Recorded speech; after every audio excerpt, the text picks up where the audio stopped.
வானத்தையும் பூமியையும் அதில் உள்ள எல்லாவற்றையும் படைத்த என் அருள்நாதர் ஆண்டவராகிய இயேசு கிறிஸ்துவின் இனிதான நாமத்தினால் உங்கள் அனைவரையும் வாழ்த்தி வரவேற்கிறேன். இந்த நாளில் நாம் கொஞ்ச நேர சிந்தனைக்காக பார்க்கக்கூடிய பகுதி தீர்மானம்.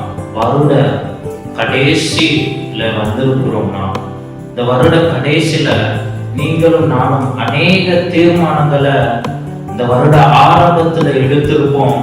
அதை நம்ம சரியாக நிறைவேற்றினோமா அல்லது இல்லையா என்று யோசிக்க வேண்டும். மாதம் எடுப்போம், நாள் எடுப்போம்.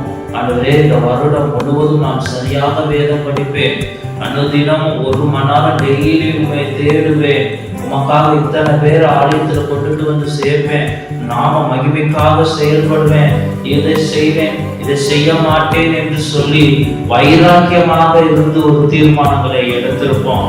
1 மாதம் இதை செய்வோம், ஆனா 1 மாதத்துக்கு அப்புறம் செய்யலாம், அதுக்கப்புறம் பார்த்துக்கலாம் அப்படின்னு போய்கொண்டே இருக்கும். நீ தீர்மானம் எடுத்த இடம் தேவ சந்நிதி என்பதை மறந்து விடக்கூடாது.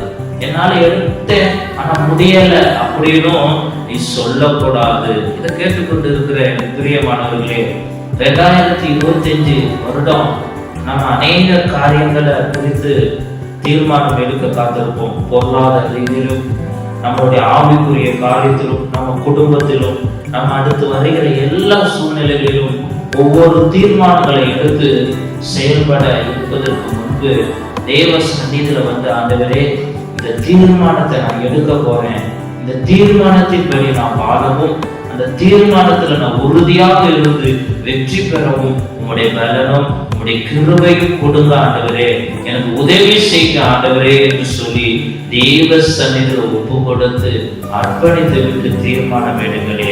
நீ எடுத்த தீர்மானத்திலும், நீ எடுத்த காரியத்திலும் 2025 முழுவதும் செய்து முடித்து வெற்றி பெறுவோம். அதனால தீர்மானத்தை எடுக்க இருக்கிற நீங்களும் நானும் முதலில் தேவ சந்நிதியில வந்து உங்களை ஒப்பு கொடுங்க. தீர்மானத்துல நான் வெற்றி பெற எனக்கு உதவி செய்யன்னு கேளுங்க, நிச்சயம் வெற்றி பெறுவீர்கள். இந்த வார்த்தை மூலமாக ஆண்டவர் உங்களை ஆசீர்வதிப்பாராக.